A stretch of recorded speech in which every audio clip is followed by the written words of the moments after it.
Referencers, una conversación de María de León y Fundación Mapfre con personas que dejan huella en redes sociales. Bienvenidos a todos a un nuevo episodio de Referencers, que hoy vamos a seguir hablando de emprendimiento y la importancia de educación financiera para poder desarrollar tu propio proyecto, crear tu propia empresa. Pero vamos a hablar concretamente de moda, porque hoy contamos con Clemente Cedorián, un invitado de honor total y aparte porque es un gran referencer en esto del emprendimiento y de poder crear tu propia marca. Una marca que la verdad ha sido muy y es también reconocida en España en moda juvenil, El Ganso. Porque además Clemente es un gran referencer, no solo porque ha conseguido una marca de éxito, también porque ha conseguido adaptarse a este entorno buca, volátil, incierto, complejo y ambiguo con gran maestría, sin perder su esencia y valores. 21 años han pasado desde que él y su hermano Álvaro fundaran El Ganso. En todo este tiempo han vivido momentos pletóricos, pero también de gran incertidumbre. Actualmente se puede decir que su marca sigue siendo un gran caso de éxito en facturación y también por el gran empleo que generan. De todo este camino, este recorrido que han desarrollado ellos, estoy segura que Clemente ha aprendido muchísimo y seguro que también nos va a compartir muchos de esos aprendizajes hoy en este podcast. Y comentaros también que al proyecto del Ganso se ha sumado otro que empezó en los últimos años, innovador y sostenible. Es el proyecto Índigo, a través del cual el sector de la agricultura y textil se unen para producir tintes naturales, siendo el pigmento de índigo el protagonista de la iniciativa, que ya le veo a Clemente con una camisa con ese azul maravilloso que te atrapa. Bueno, pues forma parte de ese proyecto porque empezó en El Ganso ese proyecto sostenible, pero fue la semilla para crear su nueva marca, Tintoremus. Una marca que ha creado junto con la que fue directora de marketing del Ganso, Lola López, que es la socia para este nuevo proyecto de emprendimiento. Bueno, yo no me alargo más en esta introducción porque muchas cosas nos tiene que contar Clemente y quería pues darte la bienvenida a Referencers porque eres un gran referente de este área, Clemente. Bienvenido. Muchas gracias y gracias por invitarme, María. Un placer. Bueno, a ver, creas con tu hermano Álvaro, decides en un momento dado, tanto él como tú, cambiar ese entorno donde estabais trabajando ambos, porque tú trabajabas en Telefónica. Uh-huh. También entiendo por algunos de los titulares que he leído de vosotros que erais repartidores de pizza y que de repartidores de pizza os convertís en los fundadores de una gran marca como es El Ganso. ¿Qué os llevó a emprender? Y sobre todo, ¿qué os llevó a emprender dentro del área de la moda? Pues mira, nosotros durante cuando estábamos estudiando la carrera, que estudiamos empresariales, Álvaro y yo, en Madrid, en CUNEF, buscábamos trabajos de distinto tipo para poder ir para adelante. Entonces, estuvimos durante toda la carrera repartiendo pizzas, nosotros en Madrid. Organizábamos también con otros amigos viajes a esquiar, que llenábamos autobuses y así podíamos ir a esquiar, o fuimos también camareros, bueno, todo lo que podíamos. Y siempre teníamos un poco como la cosa de montar algo por nuestra cuenta. La familia de mi padre, nuestro padre es muy emprendedora, muy empresaria, que le ha ido bien y le ha ido mal. Y la familia de mi madre son todos muy creativos y muy artistas. Entonces yo creo que ahí se juntó un poco las ganas de crear algo con ese componente un poco más artístico, ¿no? Y durante toda la carrera veíamos que había un tipo de ropa, o cuando salíamos veíamos que había un estilo de ropa que nos llamaba la atención, pero que era caro, que no llevábamos a él y que no había muchas marcas. Íbamos a Londres a intentar también aprender inglés durante los veranos y ahí es cuando vimos que oye, hay un tipo de ropa o un hueco que podíamos ocupar y fue cuando nos lanzamos a ello. O sea, es genético, ¿eh? Uh-huh. Es genético, veo por lo que dices. ¿Y qué tal? Porque hay gente que lo de trabajar en familia no se le da muy bien. ¿Qué tal es trabajar con tu hermano? Pues mira, tiene sus pros y sus contras, como todo, ¿no? La parte negativa es que es verdad que estás todo el tiempo y mezclas un poco lo que es familia con lo que es trabajo y a veces posiblemente no sea lo más sano en determinados momentos, pero luego tiene la parte buena. Álvaro y yo nos llevamos muy poco, nos llevamos un año y hemos vivido muchas cosas a nivel familiar que nos han hecho estar muy unidos siempre. Uh-huh. Entonces, la parte buena, María, es que nos decimos todo. O sea, te puedes enfadar, pero no te lo guardas, sino nos lo decíamos todo y sin rencor, ¿no? O sin guardarlo. Y yo creo que eso ha sido muy sano siempre, aunque hemos tenido que aprender a diferenciar lo que es una comida familiar o de amigos de lo que era el ganso. Porque además la moda todo el mundo te pregunta, O sea, la ropa es algo como que está en la calle y te pregunta, es como el fútbol, ¿no? Y entonces hemos tenido que aprender a diferenciar un poco una cosa de otra. Oye, me impacta, ¿no? De poder resolver el conflicto pudiéndolo comunicar, pero claro, necesitas tener un arte en el comunicar, ¿no? De una forma asertiva para ponerte en el lugar del otro. ¿Qué nos puedes decir de eso? Porque eso es interesante. Yo creo que hay un punto en que llegaba un momento en que con cualquier persona, no solo con mi hermano, ¿no? Pero en el caso de Álvaro, yo creo que llega un momento, yo siempre he pensado que cualquier situación un poco conflictiva nunca es culpa de uno o de otro, sino que al final siempre hay una parte de un poco de uno y un poco de otro, o mucho de uno y un poco de otro, pero siempre hay un poco de los dos, ¿no? Entonces, en el caso de Álvaro y mío, la parte buena es que se olvidaba todo o sea, cualquier situación incómoda se olvidaba muy rápido. No había rencor. Y eso yo creo que es lo más importante de todo, no sacarlo después X días o en otras circunstancias. Qué buena clave. Vez. El nombre del ganso es algo simbólico, ¿no? ¿Por qué el ganso? Se le ocurrió a Álvaro porque queríamos una marca que fuera elegante y divertida. Entonces el animal, el ganso, lo veíamos un animal elegante, la oca, el ganso nos parecía muy elegante. Y luego nuestra abuela Carmen de pequeño nos decía que éramos muy gansos. Y entonces, como queríamos una marca divertida y elegante, pues decíamos, oye, en este nombre juntamos todo. Lo malo es que hay que explicarlo, pero quitando eso. Sí, porque, a ver, pero me encanta, ¿no? Porque al final es una marca con esa historia, ¿no? Sí. Ese nombre con historia, Sí. que al final te conecta más con tu parte emocional, ¿no? Totalmente, sí, sí. Pues hay determinados países que a lo mejor el ganso tiene una connotación a lo mejor más peyorativa o diferente, que en ese momento no lo sabíamos cuando lo pusimos, ¿no? Pero nos relaciona siempre y se relaciona luego con nombre, que eso también es importante. Es verdad, es verdad. Mm. Muy importante para la creatividad de qué tipo de nombre elegir y de logo. Desde que abristeis vuestra primera tienda en la calle Fuencarral, número 2, Sí. hasta ahora, ¿qué enseñanzas me puedes decir que te han dejado más huella de todo este recorrido que has hecho hasta ahora? Pues mira, nosotros la historia del ganso es muy especial o muy curiosa porque crecimos muy rápidamente. Tuvo mucho éxito, especialmente hubo un momento determinado con unas zapatillas y luego otros productos que fueron como muy, muy, muy conocidos. Y en un momento determinado nos empezaron a tirar a los tejos distintos fondos o empresas industriales. Y bueno, al final se vendió una parte en el año 2015 a un fondo muy importante francés del grupo LVMH. Y no salió especialmente bien, no por culpa de ellos, sino porque creo que nosotros, ni mucho menos, sino por la nuestra, porque creo que no estábamos preparados. Y luego lo pasamos muy mal, llegó época de COVID y demás, que todavía lo pasamos peor en la parte empresarial y todo. Y luego ha podido volver a salir otra vez la empresa adelante. Entonces hay un aprendizaje de realmente tú puedes ir muy bien, luego caes, luego puedes volver. O sea, creo que la vida, como en todo, ¿no? Creo que es muy cíclico y nosotros creo que hemos sabido lidiar en los momentos buenos y en los no tan buenos con las circunstancias que nos iban pasando. Luego profundizaremos sobre esas experiencias que habéis pasado, pero te voy a decir algo. Enhorabuena, porque en tu discurso, en lo que dices, hay un reflejo de una gran humildad. Bueno, muchas gracias. No, de verdad, porque aceptar, pues que dices, oye, no fue culpa del otro, fue culpa nuestra, no supimos gestionar en ese momento, se nos hizo grande. Me parece algo muy, muy importante. Muchas gracias. De verdad. Gracias. Hablas también que estudiaste CUNEF. Ujú. ¿Cómo te ha aportado esos estudios para poder desarrollar todos los proyectos que has desarrollado? ¿Te han servido, no te han servido? Porque hay mucha gente joven que dice, yo no voy a estudiar la carrera porque es que luego esto no sirve para nada. Cuéntanos un poquito en cuanto a la educación financiera. Pues mira, a mí sí. Es verdad que posiblemente el 90% de las cosas ahora me hacen cualquier examen de cualquier cosa y suspendería de seguro, se me han olvidado, pero creo que te deja una forma, María, de pensar o de actuar, o de enfocar que sin darte cuenta te va calando y para mí o para nosotros ha sido importante.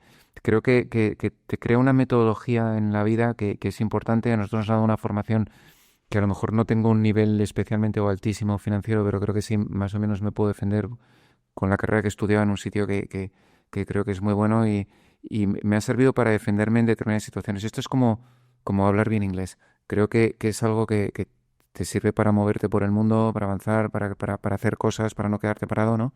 Y creo que el tener una buena formación financiera creo que te ayuda a avanzar y a entender muchas cosas.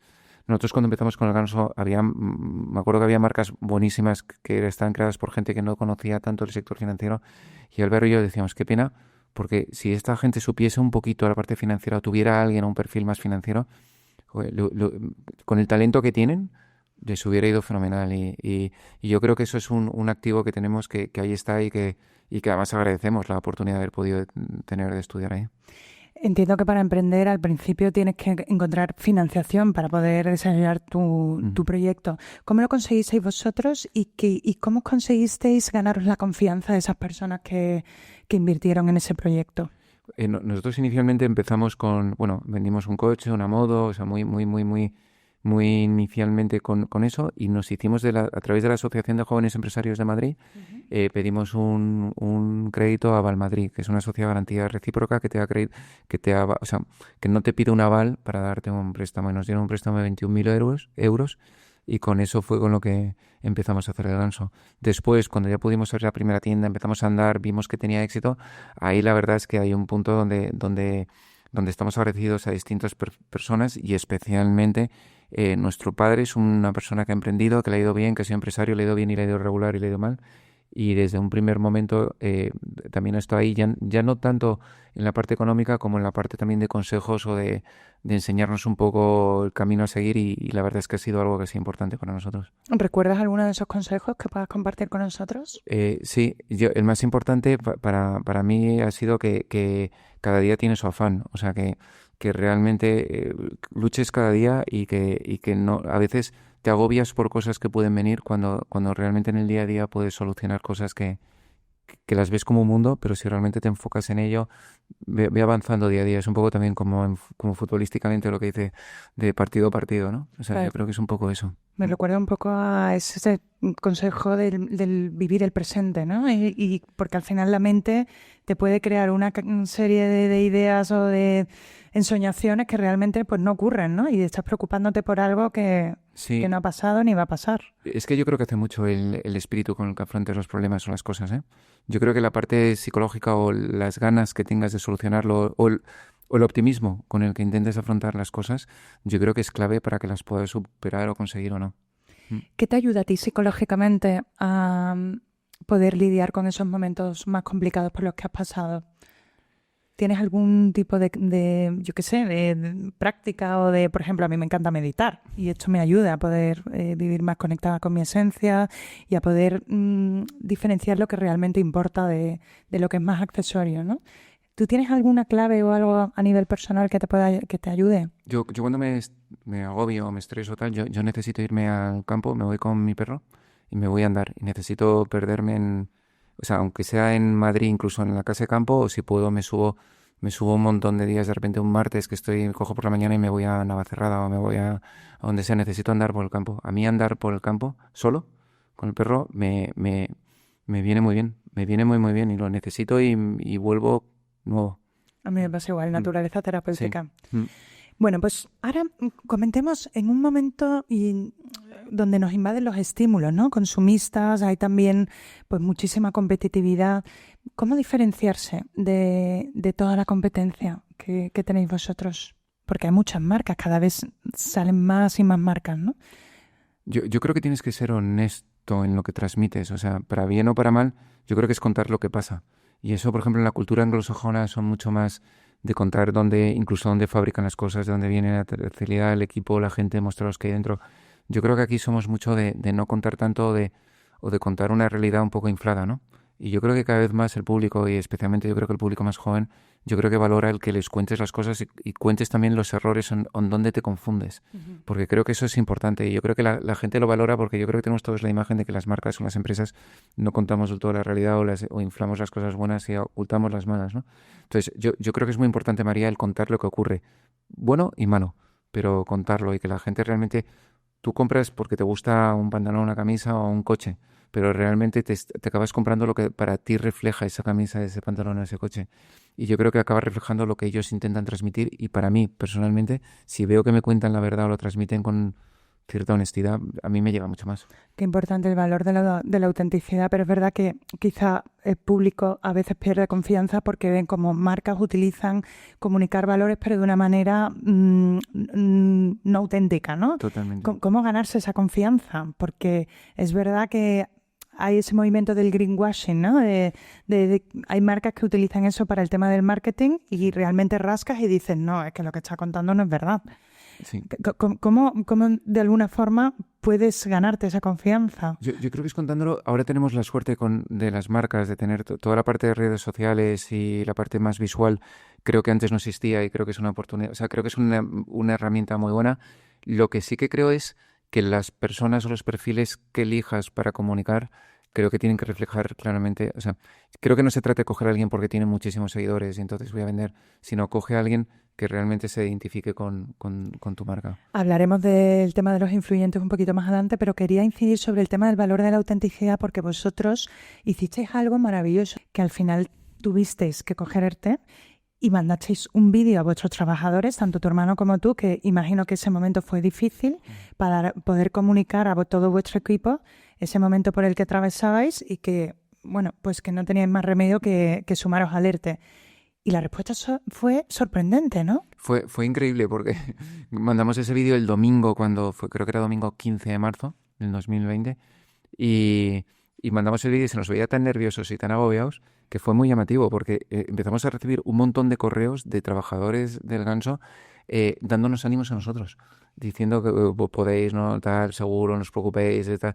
Y nadie empezó a pensar en ello, sino que todos nos daban ánimos a nosotros. En ese momento trabajaban casi 700 personas en el Ganso. Fíjate. Y es llamativo que a lo mejor recibir 450 mails de gente que te está dando ánimos a ti, cuando tú estás agobiadísimo diciendo que esta gente se puede quedar sin trabajo. Bueno, es que eso lo habéis hecho, significa que lo habéis hecho bien creando vuestro equipo, porque al final los habéis sentido implicados como parte del proyecto. Al final un proyecto de éxito depende también de su equipo, ¿no? ¿Qué claves nos puedes dar para poder conseguir esa unión, ¿no? Ese soporte y sustento de ese equipo que tenéis detrás para poder conseguir vuestros objetivos? Pues yo creo que es dar ejemplo. Yo creo que es... Qué bonito. Importantísimo. Yo creo que hay que dar ejemplo. Muchas veces te agobias con esa parte. Creo luego también que no te tienes que obsesionar, que todo el mundo tienes que encajar con todo el mundo, o todo el mundo tiene que encontrar tu empresa como la empresa perfecta. Va a haber gente con la que no encajes y el que haya gente que deje de trabajar en tu empresa no es un fracaso, sino es la realidad en sí mismo. O sea, yo creo que ese punto es que somos todos nos llamamos todos fenomenales, somos una familia. No lo sé. O sea, creo que tiene que haber muy buen ambiente, creo que te tienes que sentir a gusto, creo que es bonito que la gente construya su vida a través de una empresa que a lo mejor has creado, eso es muy bonito, pero creo que también tienes que tener en cuenta, como cualquier cosa en la vida, que también hay casos que puede salir mal, y eso también tenerlo en cuenta porque es la vida en sí mismo, pero yo creo que si intentas hacer las cosas bien, intentas dar ejemplo con lo que haces, yo creo que acaban saliendo las cosas correctamente. Bueno, un baño de realidad en el fondo, ¿no? Sí. Porque no nos venden un mundo ideal, sino, oye, esta es lo que pasa. Hay momentos buenos, hay momentos malos. Sí. ¿Qué es importante para vosotros si tú tenéis que hacer una entrevista para alguien que quiere trabajar en el Ganso? ¿Qué pedís en el currículum a nivel técnico y a nivel, pues más personal? ¿Qué es importante? A nivel técnico ya depende del puesto, si es más obviamente una parte tecnológica o es una parte más de moda, de diseño y todo, y eso más unas características, una formación, ¿no? En eso. Pero a nivel personal es importante sobre todo que se vean identificados. Si tú cuando haces una entrevista, tú notas que cuando alguien está emocionado o no, cuando realmente alguien tiene realmente ganas de entrar a un trabajo o no, o cuando después de hacer la entrevista te siguen preguntando, te dicen, oye, yo lo he decidido, a mí María, tal, o incluso cuando van a una entrevista y han leído sobre la marca o te cuentan cosas o te dicen, o incluso te dicen, es que yo esta marca la relaciono porque cuando yo tenía 15 años mis primeras zapatillas fueron, no sé, hay una parte bonita que ahí realmente la ves y yo creo que eso lo ves en la vida. También ves cuando alguien realmente encajas o no encajas con alguien, lo ves, o tienes cierta empatía con alguien, lo ves relativamente rápido, ¿no? Uh-huh. Valores de la autenticidad, el dar ejemplo, también sostenibilidad, que es lo que os llevó a poder desarrollar vuestro proyecto Índigo. Sí. Que ese proyecto, además, como decía en la introducción, se ha convertido en la semilla de vuestra nueva marca Tintoremus. Sí. Sí. ¿Qué os llevó a desarrollar ese proyecto? ¿Por qué? Pues mira, eso fue una necesidad. Volviendo del Ganso de una sesión de fotos en la zona de la Vera, en Jarandilla de la Vera, pasamos por un pueblo que se llama Talayuela, que vimos que había un montón de campos de cultivo de tabaco. Talayuela tiene como el 95% del tabaco de España, o sea, mucha superficie. y vimos que había muchos campos en desuso. Entonces esto lo relacionamos con una emprendedora en Estados Unidos que estaba cultivando índigo donde se cultivaba tabaco. Y dijimos, oye, ¿por qué no nosotros creamos valor en el campo español, en este caso extremeño, y lo relacionamos con la moda y la sostenibilidad de moda, cultivando tintes naturales, o en este caso índigo, que es el azul? Y empezó ahí, empezó con el proyecto índigo, empezamos a probar, nos dieron 2 premios de sostenibilidad y nos animó mucho a que esto podría funcionar y tener sentido. ¿Estás contento con los recorridos con Tinturemos hasta ahora? ¿Qué es lo que tenéis por delante para hacer con la marca? Yo mucho, la verdad, porque es un proyecto, es bonito haber montado todo lo del ganso, que esto haya surgido desde el ganso. A mí me llama mucho la atención en hacer cosas nuevas o el crear cosas nuevas. Y la verdad, en este caso, es bonito porque está llamando la atención, porque estamos sacando colecciones todo con tintes naturales, hemos podido abrir nuestra primera tienda, nos están llamando marcas muy chulas internacionales para hacer colaboraciones cápsula. No sé, se está dando algo que es bonito y que realmente también tiene un sentido, ¿no? Pues ya que hablas de las colecciones cápsulas y la alianza con otras marcas o empresas, ¿cómo es de importante eso para el éxito de una marca? Pues mira, yo creo que al principio, hace años, no se hablaba casi de esas colaboraciones entre marcas o algo que era como más raro. Y ahora cada vez es más. Yo creo que es importante, pero creo que tampoco te puedes volver loco de hacer marcas para colaboraciones porque acabas perdiendo un poco tu esencia. Yo creo que es importante que haya esas colaboraciones, pero hasta un cierto punto, intentando guardar ambas marcas un poco. Lo difícil es plasmar en una colaboración que siga estando el ADN de las dos. Y yo creo que ese es el gran reto. ¿Qué es el estilo para ti? El estilo. El estilo es que alguien, si lo llevamos a ropa, por ejemplo, el que alguien vaya a vestir, o sea, tú ves 2 personas que están vestidas igual y una dices, me encaja y irradia algo que tiene sentido y la otra no. Yo creo que el estilo es que consigas que lo que lleves puesto refleje lo que es tu personalidad y lo refleje de forma natural. ¿Cómo una marca que comenzó, bueno, pues con ese estilo quizá un poco más clásico, corrígeme si me equivoco, No, sí, totalmente. pues, pero claro, la moda cambia muy rápido. ¿Cuál ha sido la clave más importante para haber podido adaptaros a todo lo que iba demandando esa tendencia y poder seguir pues ahí, estando en el mercado y teniendo vuestros clientes y dándole lo que necesitaban en ese momento, ¿no? Yo creo que la clave, María, es seguir siendo fiel a tu estilo o a tu ADN, pero acoplándote a las tendencias de cada momento. Yo creo que esa es la clave. Y no perder esa tendencia. Por lo tanto, tienes que estar muy atento, constantemente viajar mucho, ver mucho lo que hace en otros, especialmente en otros países, y hay marcas referencia que son importantes. Yo creo que es el estar muy atento, pero no perder tu ADN. O sea, no puedes perderlo, porque la gente te compra por algo. Y no puedes perder eso porque entonces te desvirtualizas, te prostituyes completamente como marca. Me parece difícil, ¿eh? Es complicadísimo. Porque de repente hay una generación Z, que es lo que más demanda ahora, por ejemplo. Quizá en pantalones más anchos. Te pregunto, ¿eh?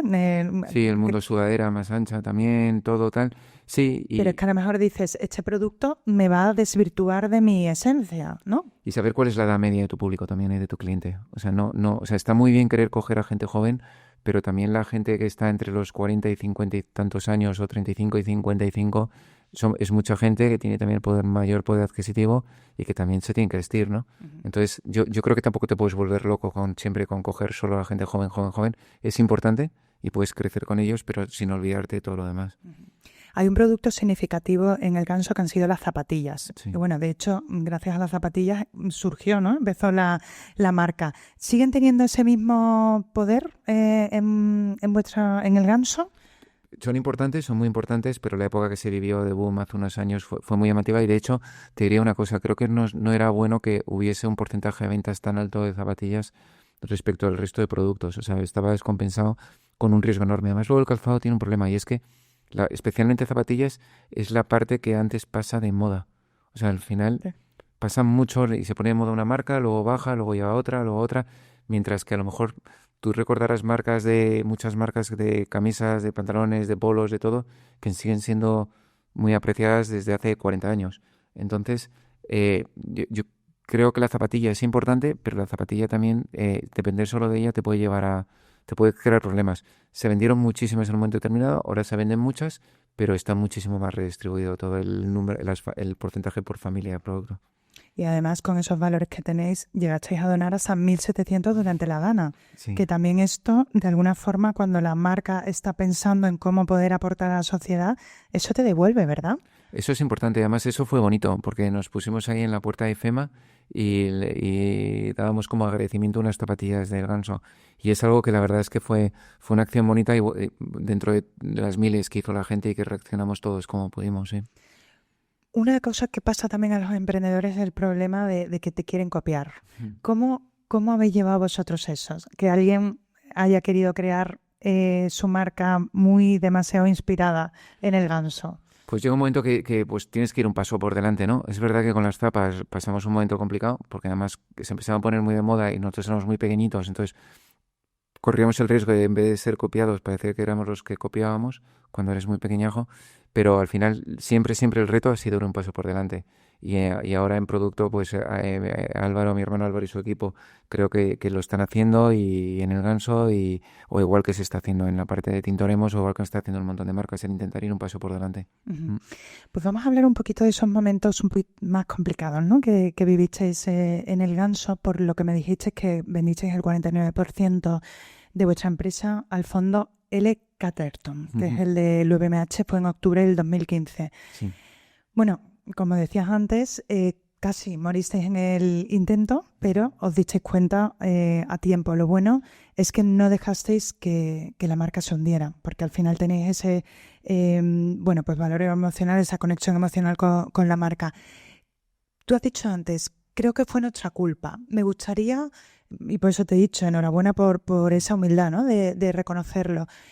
¿Cuál crees que fue el fallo más importante en ese momento? Y te preguntaría también si os habéis arrepentido de haber dado ese paso. Vale.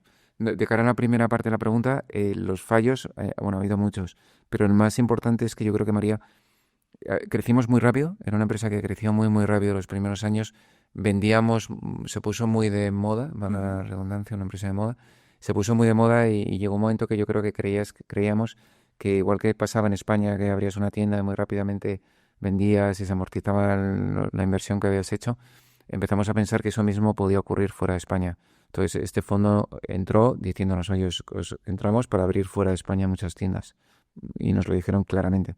Esa apertura de tiendas fuera de España no fuimos capaces de gestionarla. Mi hermano Álvaro en la parte creativa a lo mejor puso menos foco en la parte creativa y nos empezamos a repetir un poco en la parte de diseños, perdimos un poco la esencia de la marca y eso nos hizo que empezó a haber como un cierto bloqueo que en un momento determinado explota. Entonces yo creo que sobre todo es que nos faltó a lo mejor la parte de humildad de ser capaz de analizar y decir, oye, lo estamos haciendo relativamente bien en España, pero a lo mejor para salir fuera y jugar en la Champions necesitamos tener más reforzadas una serie de partes de la compañía que no tenemos y nos dimos cuenta después. Y posiblemente muy tarde, ¿eh? Posiblemente tarde. Bueno, seguro tarde. Y de cara a ellos, realmente ellos nos dijeron siempre lo que iba a ser, cómo iba a ser y no nos engañaron en absolutamente nada. Al revés, creo que abrimos las tiendas que ellos nos dijeron que íbamos a abrir. Y arrepentimiento ninguno. Creo que todo hay un aprendizaje y de hecho creo que aprendes más de los errores que de los aciertos. Uh-huh. Y es donde más los analizas. Y entonces, pues a futuro, al Ganso seguro que le va a venir muy bien a futuro cuando vuelva a tener socios externos. ¿Por qué tenéis previsto? O sea, tenéis esa... Si crece y va hacia adelante, posiblemente es lo natural el que vaya por ahí. Y creo que hay un aprendizaje enorme detrás y a mí a nivel personal me ha venido muy bien y es un aprendizaje muy grande que he aplicado otras veces, incluso en lo que se hablaba antes de Tintoremos, se han incluido unos socios externos que para mí el aprendizaje de Catterton ha sido fundamental a la hora de elegirlos. Entiendo que también con el fondo tuviste muchos momentos de negociación. Para mí la negociación es una conversación. Sí. ¿Qué claves son importantes para negociar? ¿Qué le dirías a un emprendedor que de repente se ve en esa misma situación de tener esa oferta de un gran fondo a la hora de negociar? ¿Qué es importante?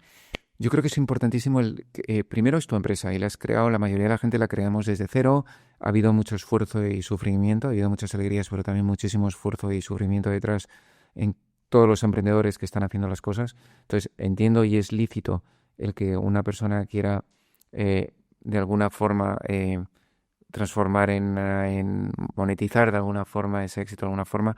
Lo único yo creo que es importante el tener claro qué es lo que quieres hacer con tu compañía, dónde quieres llevarla, si realmente en X años quieres que siga siendo tuya, si quieres, y creo que hay una cosa que es muy importante, María, si quieres que sea un proyecto vital para ti o quieres que sea una etapa en tu vida y luego hacer más cosas. Creo que eso es muy importante y creo que es una decisión muy importante a la hora de decidir si las operaciones o las operaciones corporativas que puedas hacer a futuro. Porque al principio todo es fantástico, todo se pinta fantástico, pero luego al final tu vida personal y tu vida empresarial está muy ligada a tu vida profesional.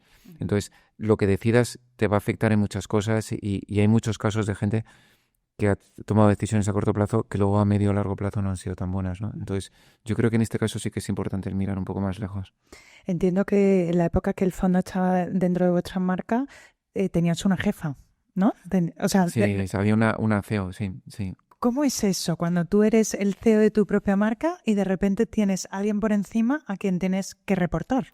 Pues mira, es complicado porque estás, por un lado, en el Consejo de Administración como socio de la compañía o consejero, y por otro lado hay una persona que a nivel ejecutivo es la persona responsable de la compañía. Entonces, creo que no es fácil de llevar, pero aquí te voy a decir una cosa. Creo que no es fácil de llevar para el emprendedor, como en este caso nosotros, pero creo que aún es más difícil de llevar por parte de la persona, de la CEO, la directora general o ejecutiva que lo lleva. Por lo tanto, siempre se habla de el emprendedor, de cómo lleva el tener un jefe, pero creo que ese jefe, o bueno, en este caso una mujer, esta jefa, creo que también es muy complejo y creo que muchas veces sin darte cuenta no le facilitas las cosas como deberías haberla hecho, porque creo que es un papel muy complicado. Oye, ¿y qué valentía la vuestra en un momento que veis que la marca se está yendo, bueno, pues a pique? Dices, oye, pues vamos a recomprar la marca. ¿Cómo fue ese momento y también esos pasos primeros para poder reestructurar la empresa? Ahí fue en un momento determinado de ver o la empresa se va a pique y se va a concurso y posiblemente acabe siendo comprada por alguien que aproveche la marca, pero todo lo demás va a desaparecer, o apostamos por ello. Y la verdad la apuesta fue ir a por ello. Se cerraron bastantes tiendas y algunos mercados que para nosotros eran ya no solo importantes, sino incluso eran hasta referente, ¿no? Como el mercado inglés, Londres, teníamos tienda en Carnaby, en Covent Garden, en Kings Road, y cerrar ese mercado fue complicado, cerrar el mercado italiano, el alemán, el holandés, joder, era complicado porque además, te voy a decir una cosa, en España se vio como... En España el error o el fracaso está muy mal visto. Fatal. O sea, que incluso parece que se celebra también, o ¿no? Puede ser que dices, la ha ido mal, ¿no? ¿O qué? Queda un punto como se remarca mucho el fracaso y no se tiene en cuenta que ese fracaso a lo mejor luego hay un aprendizaje detrás, ¿no? Entonces fue durillo el cerrar tanta tienda, se nos reflejó como, joder, estos que les iba tan bien ahora de repente vaya torta se van a dar, ¿no? Entonces el rehacerte de eso es complicado, pero mira, se pudo ir hacia adelante, hubo gente que creyó en nosotros, mucha gente, en todos los sentidos, tanto a nivel profesional como a nivel financiero, y pudimos salir adelante luchándolo mucho, pero también creyendo y apostando por nosotros. Y es complicado también el tema de los medios, porque no ayudan, ¿no? ¿Cómo gestionasteis esto? Porque que los medios saquen las noticias de no les va tan bien, pierdes la confianza para otros posibles inversores o proveedores. Claro. Nuestro agobio eran dos, eran proveedores y la gente que trabajaba en el ganso, que pensase que se acababa, ¿no? Y que tuvieran miedo o que lo pasaran mal, y luego la parte de proveedores. En la parte de proveedores sí que se notó ahí, María, porque les genera miedo, las condiciones de pago, con razón, te las ponen más complicadas. Entonces se vivió una época complicada, y es verdad que lo pasas mal, y es verdad que cuando sabes que va a salir un artículo, pues esa noche estás angustiado pensando... Porque lo sabes, porque te hicieron una entrevista. Te han llamado, te llaman, te preguntan, te dicen... Es tremendo. Pero también te digo que la inmensa mayoría de la gente que nos hizo artículos, incluso algún artículo más duro, ese periodista, luego tenemos una relación muy buena con él, porque ha visto que, bueno, pues que hemos intentado ir de frente con él, y tenemos una relación buena. Medios del sector se han portado bien con nosotros, especialmente uno se ha portado muy bien siempre en las noticias que han sacado. Medios económicos y financieros siempre lo han enfocado desde el punto de vista positivo. Entonces, no podemos más que tener palabras de agradecimiento porque podían haber hecho una escalachina con nosotros y al final siempre han buscado el lado bueno. Por lo tanto, eso también es agradecer. Y de repente estáis saliendo de ese momento del grupo financiero y llega la pandemia. ¿Cómo pudisteis salir a flote después de ese momento tan duro? Pues mira, yo creo que la pandemia lo que hizo fue muchas cosas que estaban ocurriendo, que iban a ocurrir en los próximos años. Yo creo que lo que pasó fue que lo aceleró.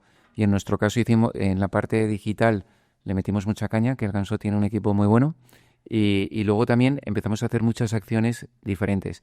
Las empezamos a hacer con la persona que has dicho, Lola, que ahora es socia mía en Tintoremus, era de marketing. Lola, ¿no? Sí, empezamos a crear como muchas acciones que se salían de lo normal. Entonces, la más especial de todas fue lo de dar las zapatillas en IFEMA, que eso llevó, que eso es una historia bonita porque llevó a que lo vio en Telemadrid. Telemadrid nos quiso sacar en Madrid Directo. En Madrid Directo, cuando nos estábamos viendo en Madrid Directo, dijimos, joder, dijimos, esto llama la atención, es bonito tal, y justo antes de nuestro programa pusieron un programa de un vivero de flores que no podía vender las flores porque lo vendía todo a terceros y no tenía web. Entonces en ese momento se nos ocurrió y dijimos, oye, ¿por qué no es nuestra web que estamos vendiendo ese mes de abril del 20? Mucho, había como 5 millones de visitantes únicos, para nosotros es mucho ver al Ganso, porque no damos un hueco a otras empresas para que a través de entrar en el Ganso les conozcan a esas empresas y les puedan comprar a esas empresas. Y lo llamamos de community. Entonces, me acuerdo que salimos en Instagram y hicimos como unos directos, no sé qué, diciendo, oye, si tienes una empresa y no sabes cómo vender, o en este caso el vivero, las plantas se le estaban yendo a pique, ¿por qué no nos lo mandas? Lo hacemos y recibimos tantísimas peticiones, María, tantas, que estuvimos durante todo el día, una semana, respondiendo a la gente, dándole las gracias por lo que había sido. Pudimos meter bastantes, eso. Álvaro y yo somos muy futboleros. Eso lo vio la selección española de fútbol, que en ese momento estaba buscando a alguien que les vistiese su traje de calle. Entonces nos llamaron y dijeron, hemos visto esta acción, nos ha gustado mucho, tenéis valores, no sé qué, no sé cuántos, nos gustaría que nos vistieseis. Hablamos con ellos. La historia es un poco larga, pero la acabo, ¿vale? No te preocupes porque ahora te lo iba a decir, lo del naranjito de Luis Enrique. Sí, te la cuento entera. No, yo me la sé, pero es que quiero que se lo cuenten nuestros oyentes, porque Vale. esto al final refleja que el bien atrae al bien, ¿eh? Porque Gracias. Luis Enrique, con ese detallito de ese naranjito, porque el naranjito, para explícale a nuestros oyentes lo del naranjito. Mira, nosotros nos llama la selección y entonces se nos ocurre decir, está muy bien que estamos a la selección, pero de alguna forma estábamos a la última pregunta y financieramente estábamos muy mal y todo, esto lo tenemos que monetizar de alguna forma. Entonces se nos ocurrió, por un lado, hacer una colección con el Ganso y una estrella encima, que es la estrella del Mundial, cuando ganas un Mundial te ponen una estrella, entonces hicimos esa colección, y otra que se le ocurrió a Álvaro, creo que lo vimos varios, bueno, yo creo que se le ocurrió a Álvaro, que fue con Naranjito, que era la mascota del año 82 de España. Entonces hicimos una colección de camisetas y sudaderas con Naranjito, que había un royalty para la federación, pero que era bueno para el Ganso. Entonces nosotros cuando firmamos con ellos les dijimos, oye, el que nos interesa y el que nos gusta su imagen, nos parece el tío que es la leche, es Luis Enrique, porque creíamos que era un tío que puede caer muy bien o muy mal, pero que lo que dice, lo dice, y además es un tío que lo ha pasado, no sé si sabes su historia, pero lo ha pasado, ha tenido momentos complicados y demás. Entonces nos dijeron a la federación que Luis Enrique no firmaba con nadie, que él iba por libre y que no firmaba. Entonces, bueno, ¿qué se le va a hacer? Y de repente empieza la Eurocopa en el año 21 y Luis Enrique empata en el primer partido y le empiezan a caer por todos lados.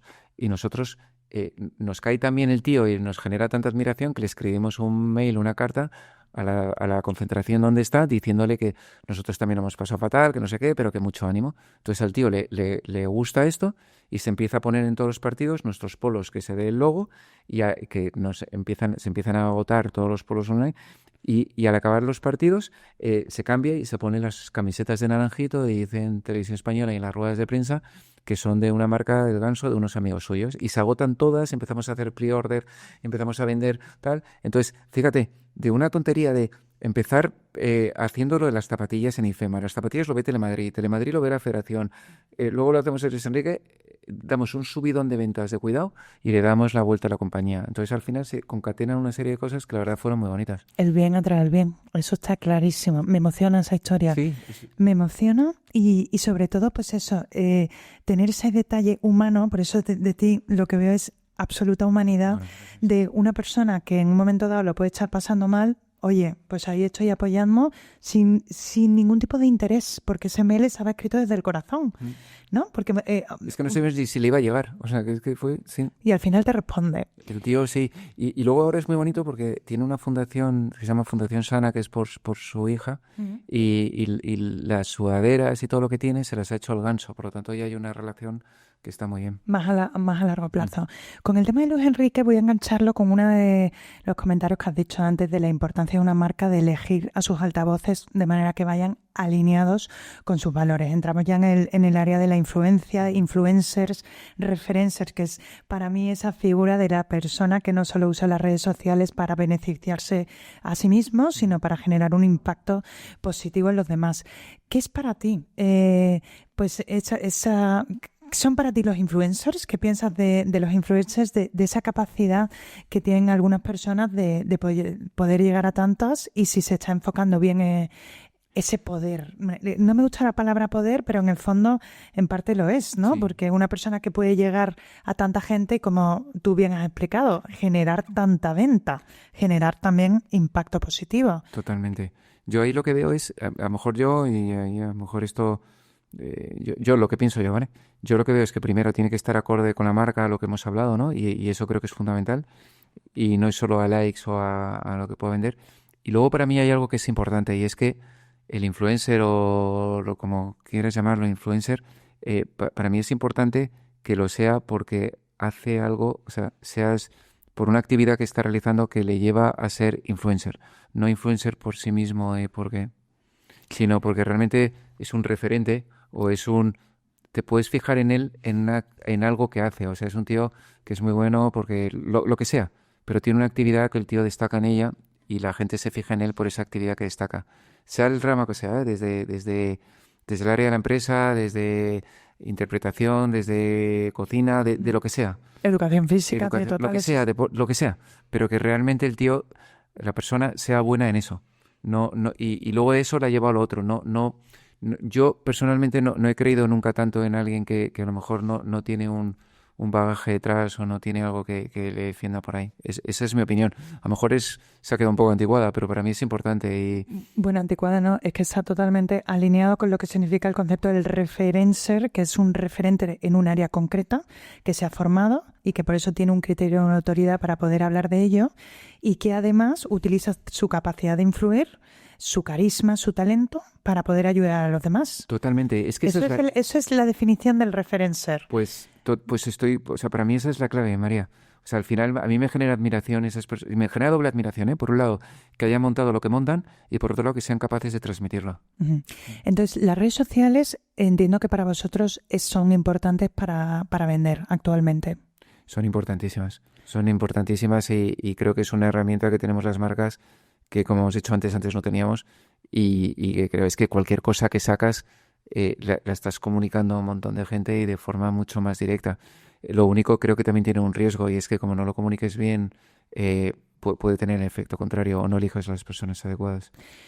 ¿Cuál es la estrategia de creación de esos contenidos para generar un buen engagement con vuestra comunidad? Nosotros, por un lado, desde la parte del ganso, nunca se ha trabajado, o sea, tradicionalmente es verdad que como ha habido muchos años que hemos sido bastante justos económicamente, siempre se han buscado alternativas o llegar a la gente más intentando un trato personal y no tanto alguien que no conoces y con un intercambio monetario, o sea... Sí, porque es frío sí, y al final no es auténtico. No, y cuando lo hemos hecho, se ha hecho, pero tampoco te crees que funciona especialmente bien, aunque sea gente pues que normalmente pueda esa persona vender mucho. Y luego hemos hecho mucho el comunicar directamente el equipo nosotros y contar lo que ocurría y contar lo que pasaba en las tiendas, lo que pasaba, lo que nosotros hemos vivido y eso en el ganso siempre lo hemos intentado enfocar así y ahora en esta también con Tintoremus intentamos explicarlo nosotros que lo estamos haciendo y cualquier otra cosa que pudiéramos hacer sí que creemos que el equipo, no solo nosotros en primera persona, que gente normal le está diciendo lo que hace, que creo que puede llegar bastante también. O sea, mostrar vulnerabilidad sin complejo. Al final es lo que mejor funciona. ¿Vendéis ahora más online o en tienda física? En tienda física, pero hay muchas tiendas. Entonces, la parte online no llega al 30%, pero ten en cuenta que en el ganso entre Cortes Ingleses, Galerías Lafayette y luego todas las tiendas son casi 140. Por lo tanto, al final son muchas tiendas también. Ujú. Y online se vende muchísimo, pero hay un parque de tiendas muy alto. Ujú. Hablemos un poquito más del tema de educación financiera, sobre Ujú. todo, por ejemplo, del tema de la deuda. Em, ¿Qué os ayudó a poder afrontar esa deuda en el momento dado que lo tuvisteis? Pues mira, fue complicado. Ahí la verdad es que nosotros hicimos un crecimiento muy fuerte internacional a base de deuda bancaria.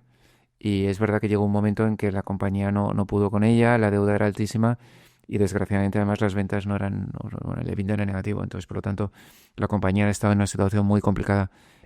Ahí realmente el gran reto fue, bueno, pues con los bancos fue el poder hablar con ellos, y ellos apostaron por nosotros y por salvar la compañía. Y la verdad es que hubo una respuesta también importante por su parte, y luego hubo determinados empresas financieras que también en un momento determinado apostaron por el ganso. Pero hubo años, María, que fueron muy, muy, muy, muy complicados, ¿eh? Bueno, ¿Cómo conciliaste tu vida profesional con tu vida personal en eso? O ¿cómo concilias también ahora, ¿no? Porque al final estás 100% en tu proyecto y entiendo que para tu vida personal también es difícil, ¿no? sí, yo esto lo veo como el artista o el pintor o el escritor que realmente te- te- o sea, yo no tengo la suerte de poder escribir muy bien, ni ser pintor, ni fotógrafo buenísimo, o sea, todo lo hago regular. Pero, Tan regular no debes de no, hacer. muchas cosas, pero porque me interesan un montón de cosas.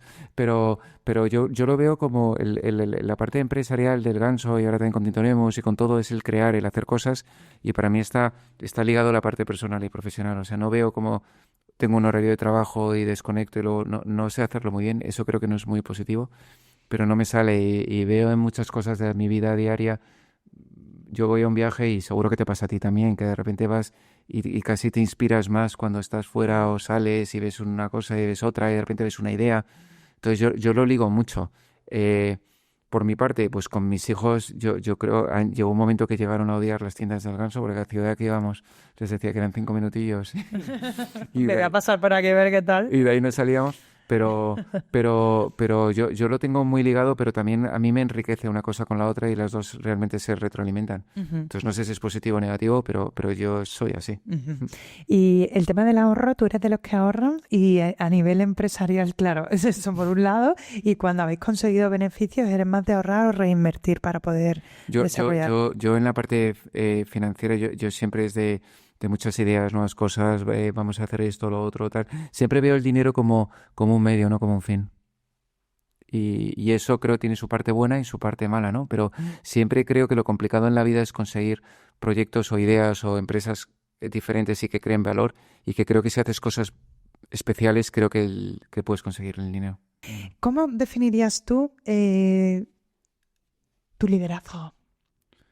Eh, yo es que creo que... Porque tú eres líder, eres líder. Sí. Por mucho que tú eras muy humilde, te digo que eres un líder en tu sector, en tu equipo, en tu familia. Pues al final yo creo que es lo que hablábamos antes. Yo creo que es intentar ser uno mismo e intentar predicar con el ejemplo. Y te vuelvo a decir, creo que tampoco es bueno en la vida. Creo que lo complicado es intentar ser alguien normal, pero luego, es lo que te voy a decir a lo mejor suena un poco raro, pero que luego tampoco se te suban a la chepa. O sea, Es creo que que qué importante lo que dices. es que si te pasas, parece como que, bueno, es que es complicado el saber gestionar y hacerlo de la forma mejor o más ecuánime posible, pero tampoco, esa ecuanimidad creo que también lleva el ser a veces estricto o tomar decisiones complicadas. Ujú. Mm. ¿Qué es el éxito para ti? El éxito es hacer lo que profesional, es hacer lo que o sea, trabajar o dedicarte o levantarte cada día en lo que realmente te gusta, y que, como decía mi hermano Álvaro muchos años, que llegue el lunes y te da igual que sea lunes o que sea viernes. Me pasa lo mismo, ¿eh? Sí, Te ¿verdad? tengo que decir, hacer lo que va alineado contigo, Sí, ¿verdad? porque al final es lo que te da mayor paz, ¿verdad? Sí, Aunque hay veces que es difícil cuando una persona se encuentra pues en una situación que está haciendo un trabajo que no se siente tan cómodo, hacer ese cambio, ¿no? El salto. ¿Qué recomendarías a esa persona? fíjate, yo trabajaba en Telefónica Móviles, en su momento era Telefónica Móviles, luego Telefónica. Cuando me fui a montar el Ganso, bueno, era como si fuera una locura. Este tío se va a hacer una marca de ropa con su hermano, está loco. Fíjate, yo tenía claro que Te voy a contar una anécdota muy rápida, ¿vale? No, no pasa nada, ¿eh? Yo me quedaré aquí horas, de verdad, porque me parece interesantísimo lo que cuentas. Muchas gracias. Estaba una vez en el cine y en la fila de delante había un señor, pues tendría 60 y tantos años y estaba contando a sus hijos, y había niños también pequeños que entiendo fueron sus nietos, estaba contando que tenía una empresa, que tenía no sé qué, que había venido a un viaje a África, que había hecho no sé qué, no sé cuántos, y yo me quedé mirándole y dije, joder, yo quiero ser, o sea, yo quiero poder contar las cosas que hago, quiero hacer cosas, y creo que hay perfiles que están hechos para trabajar por cuenta ajena siempre y tener una cierta seguridad. Yo no, yo tengo no tengo a mí el riesgo realmente, no tengo adhesión al riesgo muy alta, y creo que todo es solucionable en la vida. Entonces, yo le estaba viendo a ese señor aquel día en el cine y estábamos ya un poco pensando en el ganso, no el ganso, tal y cual, y decía yo, es que quiero llegar a su edad y contar y decir, pues mira, he hecho esto, me ha ido bien, me ha ido mal, me la juego en esto, ahora estoy haciendo esto, es un nuevo proyecto.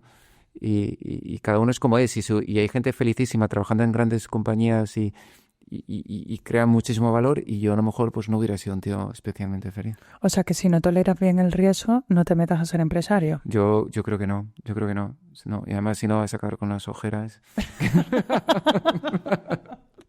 ¿Qué ayuda a poder gestionar eso, ¿no? Ese momento de riesgo que dices, bueno, hay alguien que quiera emprender, pero que se encuentra en ese momento de riesgo que dice, ¿qué hago? ¿Dices el momento de dar el salto o Sí. cuando está? Yo creo que el del dar el salto, yo creo que tienes que pensar realmente qué es lo que quieres, a qué te quieres dedicar el resto de tu vida. Y yo tengo un amigo que siempre le digo que el tío siempre no se atreve nunca a dar el salto. Y yo siempre digo, a lo mejor esto es muy redicho, ¿no? Pero digo, mira, solo se dio una vez. Y, y yo ya estoy entrando en una edad donde mucha gente en mi entorno ahora de repente me dicen, joder, qué pena que no lo hice, o qué pena tal, o ahora lo haría, ¿no? Entonces yo creo que cuando tienes ese interés o esas ganas de hacerlo, yo creo que nunca te vas a arrepentir de dar el salto. ¿Crees que en España se está apoyando lo suficiente a los emprendedores? Yo creo que no. Yo creo que se ¿Cómo me se llena la podría? boca de agua hablando de todo esto, pero yo creo que no. Yo creo que es muy difícil crear empresas. Yo creo que la parte financiera sigue siendo un impedimento, y creo que en la parte gubernamental, tanto a nivel estatal como autonómico, creo que debería haber más ayudas de muchos tipos que creo que no las hay. Creo que España, mira, el Ganso, por ejemplo, tiene 750 personas trabajan en el Ganso ahora mismo. Si se crearan 100 gansos, es que ya estás creando 75.000 puestos de trabajo. O sea, es que al final no es tan difícil. Y España es un país donde realmente creo que tenemos un problema de creación de empresas, y de creación de empresas que tengan afán o tengan ganas de crecer, que esa es otra, ¿eh? Uh-huh. ¿En qué momento está el ganso ahora después de todo lo que habéis pasado y de haber sobrevivido, ¿no? De esa situación? ¿En qué momento está ahora y cómo ves el futuro del ganso? Y si quieres también nos cuentas de Tintoremus. Claro, genial. De cara al ganso, la verdad es que ahora está viendo una época muy buena, está creciendo, está sentado. A mí me hace mucha ilusión porque ahora voy por la calle y veo mucho ganso, lo cual al final... Qué bueno, me recuerda lo que me has dicho de tu abuela. Sí, exacto. Somos todos unos Veo mucha gansos. gente y además tiene gracia porque yo cada vez que veo a alguien vestido, claro, me quedo mirándoles, que los tíos piensen, este tío está loco, ¿sabes? Pero se ve mucho por la calle, y creo que en moda un buen termómetro es que se vea por la calle. Y se ve mucho por la calle, y a nivel financiero la verdad es que la compañía ahora mismo está en un momento muy bueno y muy dulce, y creciendo en la parte en América, en Latinoamérica, es una marca que es muy apreciada y gusta mucho, y la verdad está en un momento muy bueno. Está ahora también ha entrado, está mi hermano Alberto Pequeño también en la compañía. O sea, creo que es un momento bastante dulce de crecimiento, y bueno, después de cómo se ha pasado, creo que ahora la verdad es que tiene muy buena pinta, muy buena pinta. Y luego de cara a Tintoremus, es una empresa mucho más pequeña, ha abierto la primera tienda, ha habido todo, pero hay un equipo pequeñito y muy motivado, y la verdad es que es muy bonito porque nos están llamando de distintos sitios, nos están llamando posibles clientes grandes con proyectos muy bonitos. Es bonito entrar en no sé, el ver la tienda, o ahora otra que abrimos también de pop-up en Navidades, y que la gente en la que tenemos de repente que hagan cola, de repente el sábado ves que hay cola para pagar y dices, joder, qué bonito, algo que no estaba, o de repente ves un producto que la gente lo pide y se agota. Pues son cosas, María, que mucho más allá de la parte económica, es el decir, joder, hemos creado algo que antes no existía y que ahora gusta a la gente, y eso es bonito. Eso es lo que es cuando una persona se ha conectado con su propósito, su vocación, su sueño, que es lo que escucho de ti, una persona emocionada con lo que hace, y es una maravilla todas las píldoras que nos has ido dando en este episodio, que ya pues tenemos que ir terminando, Clemente, y yo te preguntaría así como para cerrar, ¿cómo te ves de aquí a 10 años? Pues fíjate, lo que sí te diría es a nivel personal y todo, es por supuesto que estén todos bien, ¿no? Porque la salud y está bien, está por encima de todo, por supuesto. Todo lo demás, todo se puede superar, menos esa parte. Pero ya si nos centramos en la parte más profesional, a mí me encantaría poder seguir teniendo ganas de hacer cosas. O sea, a mí me encantaría, eh, eh, hasta el día que me muera, el seguir haciendo y creando cosas. Mira, la persona con Lola, la persona con la que estoy haciendo, mi padre ya tiene una edad y a lo mejor me mata si digo que va a cumplir 80 años, porque es muy presumido, pero el tío está ahí al pie del cañón haciendo cosas, el tío interesa por todo, muy culto, y la verdad es que llama atención, igual que mi madre, que es más joven. Por ejemplo, el padre de Lola, que es mi socia en Tintoremos, tiene 90, 91 años, y el tío está al pie del cañón y va todos los días a trabajar a su empresa, y yo miro cuando me cuenta de este hombre y digo, joder, es que a mí me encantaría hacer lo mismo. Hasta el último momento, el no perder las ganas de hacer cosas, que creo que es importante. O sea, la palabra jubilación para ti no existe. No, es que yo Pasas creo que de jubilación y ni lo piensas. No. Pues nada, fenomenal. Clemente, muchísimas gracias por todo lo que has compartido aquí, maravilloso, y te deseo mucha suerte pues en todo lo que estás ahora mismo y en todo lo que tienes entre manos, y que aquí puedes contar conmigo para lo que quieras. Muchas gracias y enhorabuena a ti también. Enhorabuena por ser tan buen referencer, Gloria, de verdad. Muchas gracias, María.